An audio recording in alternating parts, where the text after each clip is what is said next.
My daughter-in-law is not family, so she's in the way. With those words echoing, the car drove off, leaving me behind, lost in unfamiliar mountains on unknown terrain. I felt utterly bewildered, and Mason's funeral is about to start. A few days earlier, upon hearing the grave news about Mason, my husband and I rushed to his family's home. Everyone had been prepared for Mason's passing since he had been in the hospital for some time. Rather than a sense of sorrow, it felt more like relief that Mason was finally free from pain. However, the funeral preparations were quite a challenge. My husband's family home, situated in the mountains, is the main branch of the family. They used to own vast lands in the past. Although the family's fortune was squandered by the grandfather's generation, their pride as the main family remained. During occasions like Christmas or family gatherings, many relatives would come, and I was always roped in to help. Given that Mason was the head of such a family, his funeral had to be grand. So my mother-in-law, Wyatt, my husband, and Grace, his sister, were all in a frenzy. Our family is the main branch. The funeral has to be grander than for Mason's younger brother, right? We're expecting about 100 attendees. Maybe I should get a new pearl necklace for the occasion, Grace exclaimed. While everyone voiced their opinions, I, the daughter-in-law, was left to handle all the preparation. Austin, ensure you discuss everything properly with the funeral home. You know it best. Please make sure to choose the best altar and coffin. The catering after the viewing should be from that fancy restaurant. Their steak is delicious, my mother-in-law instructed. Truth be told, due to family circumstances, I had worked at a funeral home before getting married. This seemed to be another reason the in-laws looked down upon me. I certainly know the ins and outs of funeral preparations, so I don't mind handling them. But it's frustrating that they push all the planning and communication with the relatives onto me, yet never miss an opportunity to voice their opinions. It's the worst. Upgrading the altar will cost an additional $200, and the coffin is $400 more. Is that okay? I asked. It's the daughter-in-law's duty to manage such things. Typically, the deceased's favorite dishes are served during the viewing. If the dishes look cheap, it'll be embarrassing. Just do as you're told with the gifts from all the attendees. We'll manage. My mother-in-law replied. Reluctantly, I went ahead with the preparations to ensure a grand funeral to their satisfaction. Then came the day of the funeral. 4 of us got into the car. My husband was driving from the in-laws' house. However, as we approached the mountain path, the car suddenly halted. Look, those wild lilies over there were Dad's favorites. Austin, could you pick some for us? My mother-in-law requested. Huh, where exactly? Right there in the woods. Quickly, go grab some. Though I couldn't see the flowers from inside the car, I thought I might spot them up close, so I stepped out. Just then, Mason had everything thought out and arranged for us. No sooner had Sue spoken than the car sped off. I stood there completely taken aback, watching it disappear. My name's Austin, and I'm 42. In reality, due to personal reasons, I had dropped out of school and worked at a funeral home until I got married. I didn't dislike the job, but the erratic hours and scarce days off wore me out. It was around that time I met Wyatt, introduced by a friend. Wyatt was 6 years older than me and seemed very dependable. He told me it was okay if I wanted to quit my job, and that led us to get married. In hindsight, it might have been a way for me to escape my situation. Now, nevertheless, we've been married for 20 years. Although we haven't had children, I believe we've managed fairly well with my kind-hearted husband. Well, except for the dealings with his family. His family was all about pride, being the main branch and showing off. Whenever there was a family gathering or Christmas, they would go all out with a feast to welcome the relatives, and all of that preparation fell on my shoulders. Neither Sue nor Grace, who lived with them, would lift a finger to help. They just sit and critique. I told my husband multiple times I didn't want to visit them at our home. He helps with chores, but at his family's, he feels free of responsibilities, so he never refuses to go. On top of that, he acted all macho only when we're at his family's place, like he's whipped. However, every time we returned home, he'd apologize profusely and try to make it up to me. Eventually, for the sake of our marriage, I decided to endure these visits, but only twice a year. But I never expected them to dump the entire preparation for Mason's funeral on me. Look, Austin, You've got to handle all of Dad's funeral. What are you saying? I can help, but it's not all on me. Why not? You worked at a funeral home, right? You know everything about it. We have no clue about funerals. Please handle it. I reluctantly agreed, but that's when the nightmare began.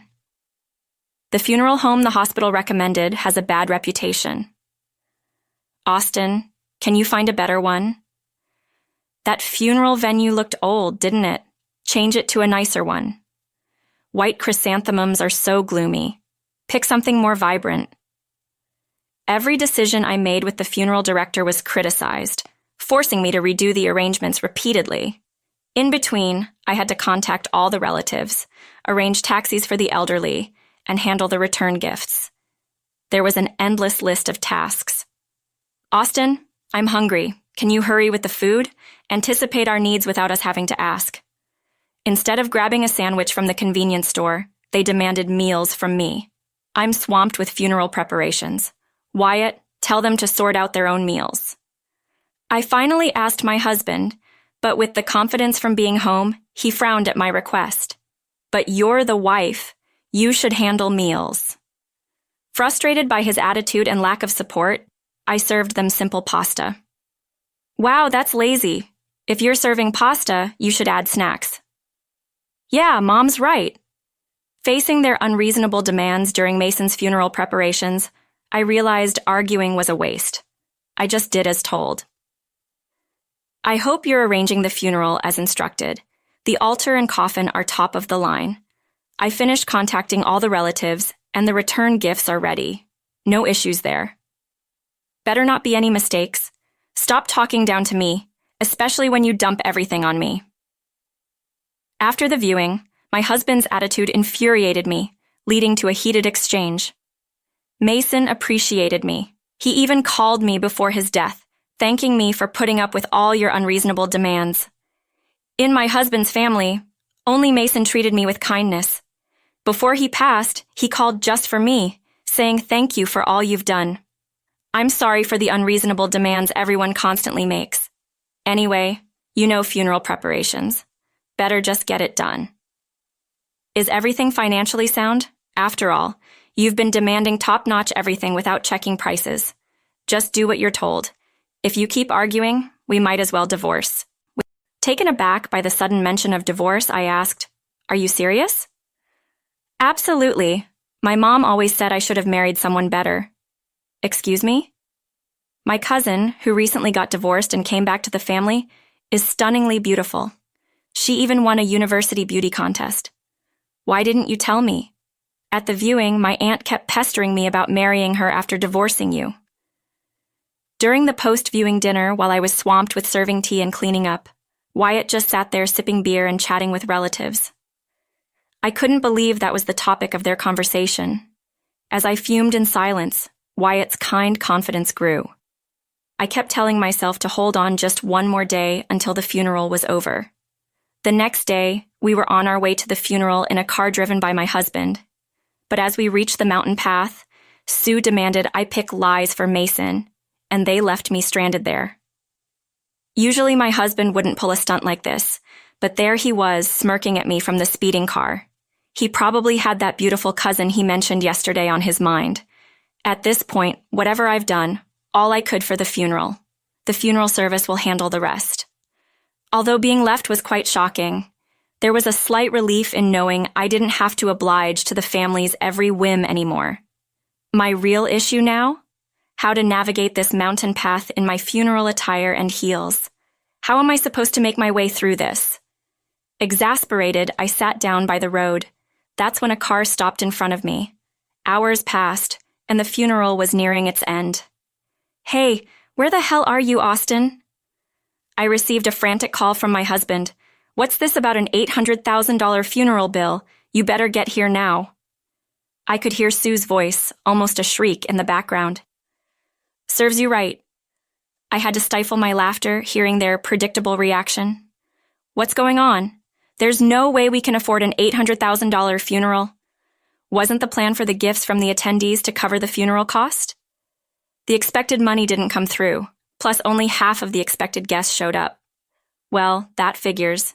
Gift amounts for funerals in this area range from $30 to $50. For close relatives like parents or siblings, gifts could range from $100 to even $11,000. But knowing how stingy some of our relatives can be, they'd probably give around $30 each. If 100 people each gave $30, that would only total $3,000. Furthermore, many of our relatives are elderly, and a good number of them wouldn't be able to attend the funeral. You should have seen this coming. Why didn't you tell us? I did several times, but you all insisted on the most expensive options. My husband was at a loss for words. Sue jumped in. Just get back here now. They plan to charge $300 if you were here, but without you, they're saying it's $800,000. What's going on? About that. When Sue told me to find a better funeral home, I was at my wit's end. So I reached out to the president of the funeral company I used to work at. He introduced me to a funeral home near our family home, and because of his influence, they agreed to do it at a much lower price. I had arranged a special price since I was involved, but since I'm not there, it can't be helped. Well, then you just need to come over now. Please, just do something about it. My husband pleaded. Well, I could come, but as I talked on the phone, I revealed myself to them. What, you're here actually? When I was lost on that mountain road, the car that stopped was driven by the person in charge from the funeral company. We had met several times to discuss plans, and he was quite shocked to see me sitting on the roadside.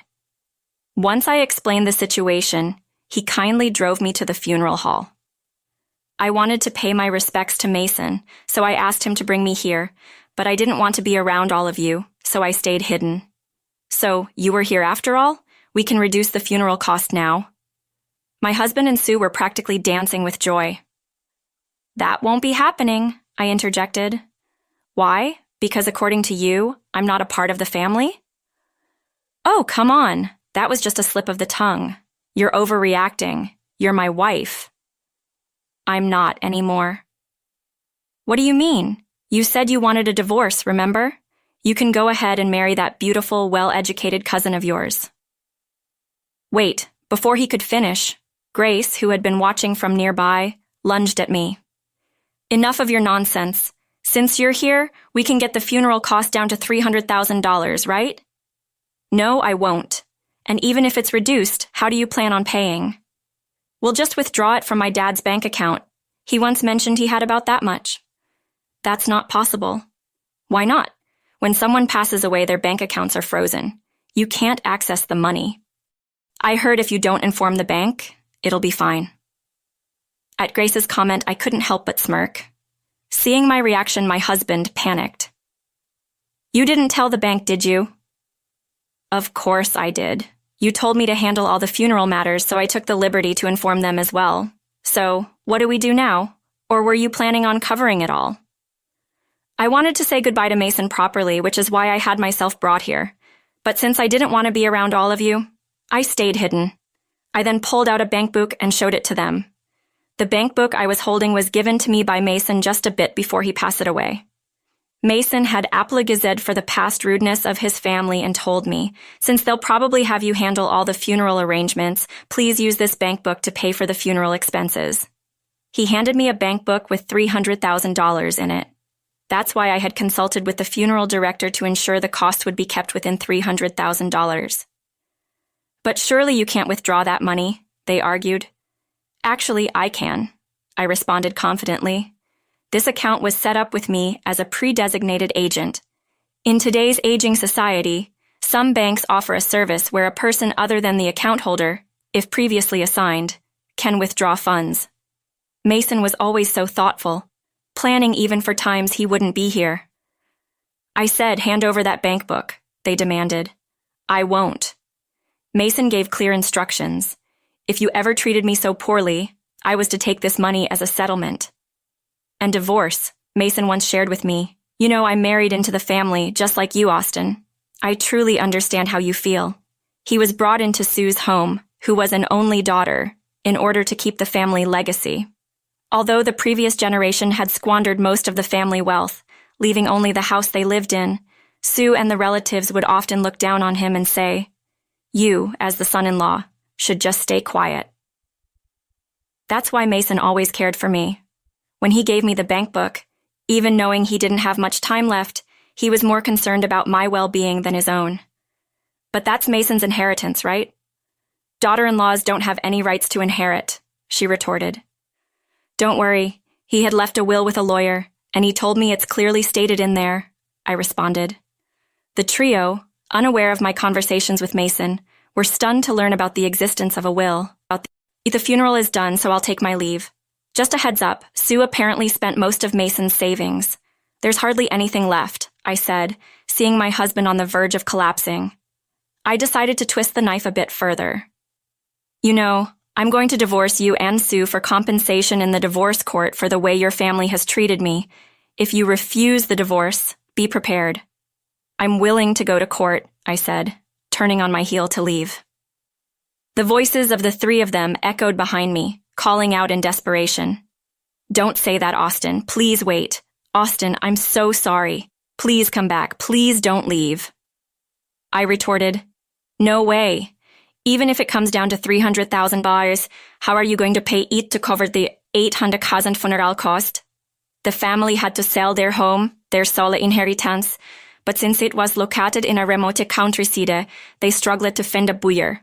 When they finally managed to sell it, the proceeds barely covered their debts, leaving them with nothing. With nowhere left to go, Sue and Grace, having lost their home, reluctantly moved in with my husband. However, living in a cramped 2-bedroom apartment, he complained constantly. My husband even emailed me about the daily struggles. After receiving dozens of emails from him begging, "Let's start over," I reached out to my trusted attorney and ensured there would be no further contact. I finally freed myself from the burden some in-laws and my spineless husband, who was constantly swayed by Sue and Grace. Now, I'm genuinely happy. Reconnecting with the funeral home's president during Mason's funeral arrangements led him to offer me a position, saying, "Would you like to come back?" I began working there again. Having been on the sending side during Mason's funeral, I believe I now understand the feelings of the grieving family better than in my younger, more passionate days. I'm hopeful that I can now offer funeral services that genuinely support and empathize with the